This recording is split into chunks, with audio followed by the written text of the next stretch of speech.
अरे भाग्यवान, मेरे जूते कहाँ रखे हैं? मुझे बाहर जाने में देर हो रही है। तभी मालती कमरे में आती है। ये रहे आपकी जूते। मैं इन्हें साफ करने के लिए ले गई थी। अरे वाह, तुम कितनी समझदार हो। मेरे बिना कुछ कहे ही सारे काम कर देती हो। तभी मालती झिझकते हुए रमेश से कहती है, सुनिए जी, आपसे एक बात कहूँ, बुरा तो नहीं मानेंगे ना? अरे नहीं नहीं, बेफिक्र होकर कहो। शादी से पहले मैं अपने मायके में नौकरी करती थी। मैं चाहती हूँ कि अब मैं फिर से नौकरी करना शुरू कर दूँ। वैसे भी सारा दिन घर में बोर हो जाती हूँ। देखो मालती, तुम्हारे नौकरी करने से मुझे कोई ऐतराज नहीं है, लेकिन तुम्हें एक बात बता दूं, हमारे खानदान में आज तक कभी किसी औरत ने नौकरी नहीं की। फिर भी एक बार तुम माँ से पूछ कर देखो, अगर वो तुम्हें नौकरी करने की इजाजत दे देती है तो अच्छी बात है। रमेश वहाँ से चला जाता है। फिर उसी शाम मालती अपनी सास के पैर दबा रही होती है। तभी उसकी सास मालती से कहती है, अरे क्या बात है बहू, आज तो ठीक तरह से मेरे पैर नहीं दबा रही। किसी ख्याल में खोई पड़ी है क्या? मैं भी तो जानूं आखिर बात क्या है। दरअसल वो माँ जी। अरे हाँ हाँ बोलो, इतना सोच क्यों रही हो? माँ जी, अगर आप बुरा न माने तो मैं नौकरी करना चाहती हूँ। घर के काम करने के बाद मेरे पास काफी वक्त बच जाता है। मालती की ये बात सुनकर उसकी सास गुस्से में कहती है, अरे बहू, तेरी तबीयत तो ठीक है ना? आज ये कैसी बहकी बातें कर रही है? भला हमारे खानदान में आज तक कभी किसी औरत ने नौकरी की है जो तू नौकरी करने की बात कर रही है, हैं? अरे बहू, तू क्या रिश्तेदारी में हमारी नाक कटाना चाहती है? जितना जल्दी हो सके अपने दिमाग से नौकरी का भूत उतार दे। और अब जा, जल्दी से रसोई में जा, खाना बनाने का वक्त हो रहा है। मालती मन मार कर खाना पकाने के लिए रसोई घर में चली जाती है। अगले दिन, नमस्ते माँ जी, कैसी हैं आप? अरे आओ आओ दिवाकर बेटा, बैठो, मैं तुम्हारे लिए चाय मंगाती हूँ। बहू, जरा एक कप चाय तो लेती आना। फिर दिवाकर एक फाइल खोलकर मालती की सास के सामने रख देता है। ये देखिए माँ जी, ये है पिछले महीने का हिसाब और ये रहे मुनाफे के रुपए। एक बार हिसाब देख लीजिए और इन कागजों पर अपने दस्तखत कर दीजिए। अरे दिवाकर बेटा, मैंने भला आज तक कभी तेरा हिसाब देखा है जो अब देखूंगी? ला बता, कहाँ दस्तखत करूं? तभी मालती चाय लेकर वहाँ आ जाती है और अपनी सास को बिना कागजातों को पढ़े इस तरह लापरवाही से दस्तखत करते हुए देखकर हैरान रह जाती है। अच्छा माँ जी, अब मैं चलता हूँ, फैक्ट्री में बहुत काम है। फिर दिवाकर वहाँ से चला जाता है। कुछ दिनों बाद मालती बाजार में कुछ सामान खरीद रही होती है। तभी एक बूढ़ा आदमी उसे आवाज देता है, अरे मालती बेटी, कैसी हो? मुझे पहचाना? मैं तुम्हारी कंपनी में मुनीम का काम करता हूँ। हाँ चाचा जी, मैं आपको बिल्कुल पहचानती हूँ। कहिए, कैसे हैं आप? मैं तो ठीक हूँ। कंपनी में कुछ भी ठीक नहीं चल रहा, यहाँ तक कि हमें ठीक वक्त पर तनख्वाह भी नहीं मिलती। ये आप क्या कह रहे हैं? अब क्या बताऊं, आप लोग तो कभी हिसाब किताब देखने दफ्तर आते नहीं। मेरी मानो तो एक बार आप लोग दफ्तर आकर सारा हिसाब किताब देख लो, आपको असलियत पता चल जाएगी। अच्छा बेटी, अब मैं चलता हूँ, देर हो रही है। फिर वो बूढ़ा वहाँ से चला जाता है। वहीं दूसरी तरफ मालती घर पहुंचकर अपनी सास को सारी बात बताती है। तभी वहाँ रमेश भी आ जाता है, लेकिन मालती की सास मालती की किसी भी बात पर विश्वास नहीं करती। तभी रमेश कहता है, अरे माँ, बिना आग के कभी धुआं नहीं उठता। जब मालती इतना कह रही है तो हमें एक बार दफ्तर चलकर देख लेना चाहिए। वैसे भी हम लोग काफी दिन से अपने दफ्तर नहीं गए हैं। इस तरह किसी एक आदमी के भरोसे काम छोड़ना मुझे भी ठीक नहीं लगता। अगले दिन वे सभी अपने दफ्तर पहुंचते हैं और सीधे दिवाकर के कैबिन में जाते हैं। अचानक सबको एक साथ देखकर दिवाकर चौंक जाता है। अरे माँ जी, आप सब लोग अचानक यहाँ कैसे आ गए? अगर कुछ काम था तो मुझे एक फोन कर दिया होता, मैं आपके घर आ जाता। तभी मालती की सास कहती है, अरे दिवाकर बेटा, आज मैं हिसाब देखने दफ्तर आई हूँ, जरा मुझे पिछले 6 महीनों का हिसाब दिखाना तो बेटा। दिवाकर घबराते हुए हिसाब की फाइल मालती की सास को देता है। मालती की सास फाइल लेकर मालती को देती है और कहती है, ले बहू, देख ले हिसाब। मालती फाइल को बड़े गौर से देखती है और अगले ही पल उसे सारी गड़बड़ी समझ में आ जाती है। वो अपनी सास से कहती है, माँ जी, मुनीम चाचा बिल्कुल सही कह रहे थे। हमारी कंपनी में पिछले 6 महीनों में जितना मुनाफा हुआ है, हमें उसका आधा पैसा भी नहीं मिला। यूँ समझ लीजिए कि 1 रुपये में सिर्फ चवन्नी ही हमारे हाथों में आई है। मालती की बातें सुनकर मालती की सास गुस्से से दिवाकर को पूछती है, क्यों दिवाकर, मेरी बहू जो कह रही है वो सच है? दिवाकर समझ जाता है आज उसका भांडा फूट चुका है। वो गिड़गिड़ाते हुए कहता है, मुझे माफ कर दीजिए माँ जी, मैं पैसों के लालच में अंधा हो गया था। अरे वाह दिवाकर, तू तो एक नंबर का चोर निकला। इतने दिनों से मैं तुझ पर आंख बंद करके भरोसा करती रही और तू मुझे ही चुना लगाता रहा। अभी के अभी निकल यहाँ से और दोबारा अपनी शक्ल मत दिखाना। दिवाकर वहाँ से भाग जाता है। मालती की सास मालती को शाबाशी देते हुए कहती है, बहू, आज मैं समझ गई कि पढ़ाई लिखाई हमारी जिंदगी में कितनी जरूरी है। मैं बहुत किस्मत वाली हूँ जो मुझे तुझ जैसी बहू मिली है। शिक्षा, पढ़ाई लिखाई का इस्तेमाल सही जगह करके हम दुनिया में बहुत कुछ बदल सकते हैं। हॉरर कहानियाँ काला जादू।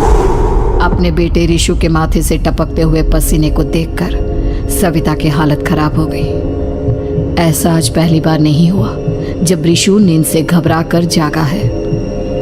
हाय मेरा बच्चा, न जाने किसकी नजर लग गई है तुझे। जब से मेरे बच्चे ने 10वीं के एग्जाम में स्कूल टॉप किया है, तब से रोज बुरे बुरे सपने आने लगे हैं।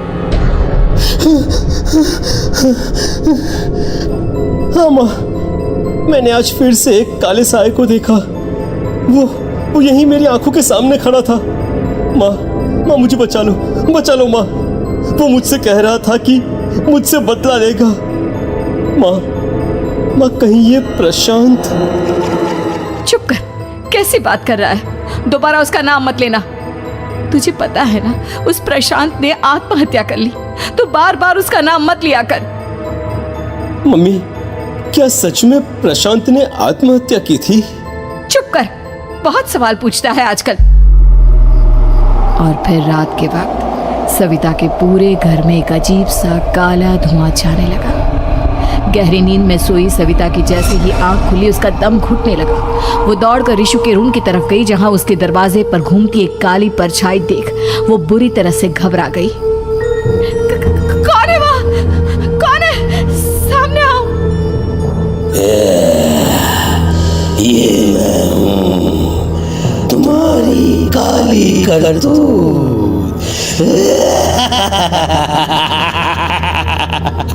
और अब मैं तुम्हारे बेटे को ले जाने आया हूँ। नहीं, मेरे बच्चे को छोड़ दो प्लीज। मेरे रिशु को कुछ मत करना। वो परछाई रिशु के कमरे में घुस जाती है। सविता भी उसके पीछे पीछे दौड़कर जाती है और देखती है कि अब वो साया साफ नजर आ रहा था। वो सर से पैर तक खून में सना हुआ था और उसके शरीर के सारे अंग कटे फटे हैं। क्या चाहिए तुम्हें? तुम जो बोलोगे मैं करूंगी, लेकिन मेरे रिशु को छोड़ दो। उस परछाई ने रिशु को गर्दन से पकड़कर दीवार के सहारे हवा में उछाल दिया। रिशु जोर जोर से चिल्लाने लगा, माँ बचाओ मुझे, बचा लो माँ, ये मुझे मार डालेगा। माँ मुझे बचा लो माँ। नहीं, ऐसा मत करो। मुझे मार दो, लेकिन मेरे बच्चे को छोड़ दो। मैं तुम्हारे आगे हाथ जोड़ती हूँ। वो परछाई ऋषु को जमीन पर गिरा देती है और अचानक वहां से गायब हो जाती है। ऋषु, मेरा बच्चा, तू ठीक तो है ना? कुछ बोल बेटा, क्या हुआ है तुझे? मैं ठीक हूँ माँ। क्या हुआ था यहाँ पर? कुछ नहीं बेटा, कुछ नहीं, तू परेशान मत हो। हम कल ही गांव के बाहर जो तांत्रिक महाराज रहते हैं उनके पास चलेंगे। ठीक है माँ, हम जल्द ही उनके पास चलेंगे। मुझे बहुत डर लग रहा है माँ। ये बार बार मुझे डरावने सपने आना, ये सब हमारे साथ क्यों हो रहा है माँ? अगले दिन सविता अपने बेटे ऋषु को लेकर गांव के बाहर तांत्रिक के पास जाती है। जिस जगह पर तांत्रिक रहा करता था वो जगह बहुत डरावनी थी। चारों तरफ कंकाल और खूब भूतियां नजर आ रही थी। गांव से दूर वीराने में उस जगह पर जोर से आंधी चल रही थी। ऋषु ने डर कर अपनी माँ का हाथ पकड़ लिया। माँ, मुझे बहुत डर लग रहा है। ये कैसी जगह है? देख बेटा, हमारे साथ जो कुछ भी हो रहा है उसका इलाज सिर्फ और सिर्फ ये तांत्रिक महाराज ही बता सकते हैं। अब यही है जो हमें प्रॉब्लम से बाहर निकाल सकते हैं। जैसे ही सविता और ऋषु तांत्रिक की झोपड़ी के अंदर पहुंचे, वहां का नजारा देखकर उनकी आंखें फटी की फटी रह गई। तांत्रिक की झोपड़ी के अंदर कई सारे लोग अपनी गर्दन घुमा घुमा कर जोर जोर से चीख रहे थे। कौन हो तुम और यहाँ क्यों आई हो?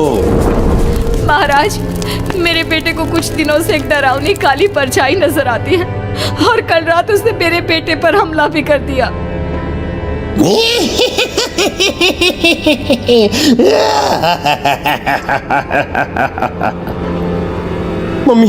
मम्मी, हमें यहाँ से चलना चाहिए। ये जगह मुझे ठीक नहीं लगती। नहीं बेटा, ऐसा नहीं कहते। रुक जाओ, 2 मिनट के लिए रुक जाओ। क्या कहा? काली परछाई? तुम्हारे बेटे पर किसी काली परछाई ने हमला किया? हाँ महाराज, वो कह रही थी कि वो मेरे बेटे को कुछ कर देगी। कोई उपाय बताइए महाराज, मेरे बेटे के साथ कुछ गलत नहीं होना चाहिए। तुमने किसी दूसरे के साथ गलत किया है तो तुम्हारे साथ भी गलत होकर ही रहेगा। तुमने किसी की जान ली है, किसी को मार डाला है तुमने।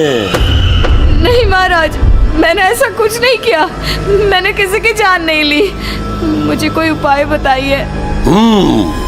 लगता है तुम इतनी आसानी से नहीं मानोगी। मैं तुम्हें अभी उस काली परछाई से मिलवा देता हूँ और वही सारा सच तुम्हारे सामने लेकर आएगा। सविता और ऋषु ने डर के मारे अपनी आंखें बंद कर ली। तभी अचानक तांत्रिक की झोपड़ी में अजीबोगरीब आवाजें गूंजने लगी। सविता और ऋषु बुरी तरह से कांप रहे थे। आंखें खोलो और अपने सामने देखो। क्या यही है वो जिससे तुम कल रात को मिली थी? बताओ मुझे। हाँ, इसने कल रात मेरे बेटे के ऊपर हमला किया था। ये उसी लड़के की भटकती हुई आत्मा है जिसे कुछ दिन पहले तुमने मार डाला था। मम्मी, ये महाराज क्या कह रहे हैं? क्या सच में आपने किसी की जान ली है, किसी को मार डाला है? अगर हाँ तो बताइए ना मम्मी, किसको मारा है आपने? किसको? तुम्हारी माँ इतनी आसानी से सच नहीं बताएगी बेटा। इसने एक बच्चे की जान ली है। कहीं उसका नाम प्रशांत तो नहीं महाराज? वो मेरा दोस्त है, मेरा मतलब मेरा पड़ोसी है। सही पहचाना। देखा सविता, तुम्हारा खुद का बेटा भी जानता है कि तुमने किसी के प्राणों की बलि चढ़ा दी और इसीलिए अब उसकी बुरी आत्मा तुम्हारे घर में भटकती है। मुझे माफ कर दीजिए महाराज, मुझसे बहुत बड़ी गलती हो गई। प्रशांत हमारे पड़ोसी का बेटा था। हर बार उसके नंबर मेरे बेटे से ज्यादा आते थे और इसलिए मैंने उसके कमरे के बाहर काला जादू किया था, पर मुझे नहीं पता था कि वो मर जाएगा। तुम्हारे उसी काले जादू वाली गुड़िया के अंदर एक बुरी आत्मा थी जिसने उस बच्चे के दिमाग पर बुरा असर कर दिया और उसी की वजह से उस लड़के ने अपनी बालकनी से कूदकर आत्महत्या कर ली। इसकी वजह सिर्फ और सिर्फ तुम हो। तुम। नहीं नहीं महाराज, जो कुछ भी हुआ मुझे नहीं पता था कि प्रशांत अपनी जान दे देगा। प्रशांत की आत्मा इस वक्त तुम्हारे सामने खड़ी है, हमसे बात करना चाहती है। बोलो बोलो, क्या कहना चाहते हो? मैं जीना चाहता था, बड़ा होकर कुछ बनना चाहता था। आपके बेटे से मुझे कोई परेशानी नहीं थी। अरे वो तो मेरा अच्छा दोस्त था। मुझे माफ कर दो बेटा, मुझसे बहुत बड़ी गलती हो गई, मुझे माफ कर दो। माफ करने से मुझे वापस जिंदगी नहीं मिल जाएगी। मेरे माँ बाप आज भी मेरे लिए रोते हैं। आपने मेरे साथ बहुत गलत किया है, बहुत गलत। और तभी अचानक प्रशांत की आत्मा वहां से गायब हो जाती है। सविता जोर जोर से रोने लगती है। सुन लिया तुमने? ये तुम्हारे अपने ही किए हुए पाप हैं जो इस तरह से तुम्हारे सामने आ रहे हैं। माँ, ये आपने अच्छा नहीं किया। सिर्फ 10th बोर्ड के एग्जाम में मैं टॉप कर पाऊँ, इसलिए आपने मेरे दोस्त के ऊपर काला जादू कर दिया। नहीं मम्मी, नहीं, अब हम कभी खुश नहीं रह पाएंगे, कभी नहीं। मेरे दोस्त की आत्मा को कभी शांति नहीं मिलेगी मम्मी, कभी नहीं। लेकिन मैंने जो कुछ भी किया सिर्फ तुम्हारे लिए किया। वो लड़का हमेशा फर्स्ट पोजीशन पर आ जाता था और इस वजह से हमेशा तुम्हारे मार्क्स कम पड़ते थे। मैंने तो सिर्फ उस पर एक छोटा सा काला जादू किया था बेटा। मुझे क्या पता था कि उसका ये नतीजा निकलेगा। जिस गुड़िया को तुमने उस लड़के के कमरे के दरवाजे पर लगाया था, दरअसल उसके अंदर एक बुरी आत्मा का प्रवेश हो गया था, जैसा कि अक्सर काला जादू करते समय हो जाता है। मुझे अपनी गलती का एहसास हो गया है। मैं प्रायश्चित करना चाहती हूँ, आप बताइए मैं क्या करूँ? प्रशांत के घर जाकर उस काली गुड़िया को वहां से निकालकर यहाँ लेकर आओ। मैं उसे आग में जलाकर राख कर दूंगा और उसके बाद प्रशांत की आत्मा को हमेशा के लिए मुक्ति मिल जाएगी। अगली रात सविता चुपचाप अपने पड़ोसी प्रशांत के घर जाती है। प्रशांत के माँ बाप प्रशांत की मौत के बाद उस घर को छोड़कर हमेशा के लिए वहां से चले गए थे। जैसे ही सविता उस घर के अंदर कदम रखती है, उसका सामना अजीबोगरीब हैवानियत से भरी आवाज़ों से होने लगता है। ऐसा लग रहा था जैसे कोई बुरी तरह से चीख रहा हो। सविता जैसे ही प्रशांत के कमरे के बाहर पहुंचती है, वहां पर लटकी हुई गुड़िया के शरीर से खून टपकने लगता है। ये क्या हो रहा है? इस गुड़िया के शरीर से खून क्यों टपक रहा है? सविता हिम्मत करते हुए उस गुड़िया को वहां से उतारने की कोशिश करती है, लेकिन तभी अचानक से बहुत भयानक दिखने वाली औरत उसकी आंखों के सामने आकर खड़ी हो जाती है। मैं यहाँ से कहीं नहीं जाऊंगी, और अगर तूने मुझे यहाँ से हटाने की कोशिश की तो मार डालूंगी मैं तुझे। नहीं नहीं, मुझे तुम्हें यहाँ से ले जाना ही होगा, नहीं तो मेरा बेटा, उसकी जान को खतरा है। मैं तुम्हें नहीं छोड़ सकती। अगर तुम्हारे अंदर हिम्मत है तो मुझे इस घर से बाहर ले जाकर दिखाओ। और ऐसा कहकर वो औरत सविता के ऊपर हमला कर देती है और उसे हवा में उछाल उछाल कर जमीन पर पटकती है। लेकिन तभी अचानक मौका देखकर सविता अपने हाथ में ली हुई सुई उसके हाथ में चुभो देती है। हाथ में सुई लगते ही वो औरत जमीन पर तड़पने लगती है। ये क्या किया तूने? ये क्या कर दिया? तुझे ऐसा नहीं करना चाहिए था। तांत्रिक ने मुझे कहा था कि तुझसे जीतने का सिर्फ यही एक तरीका है जिससे मैं अपने पापों का प्रायश्चित कर सकती हूँ और अपने बेटे की जान बचा सकती हूँ। और उसके बाद वो डरावनी दिखने वाली औरत एक छोटी सी जादुई गुड़िया में तब्दील हो गई और सविता ने उसे ले जाकर तांत्रिक को दे दिया। तांत्रिक ने जादुई गुड़िया को आग के हवाले कर दिया।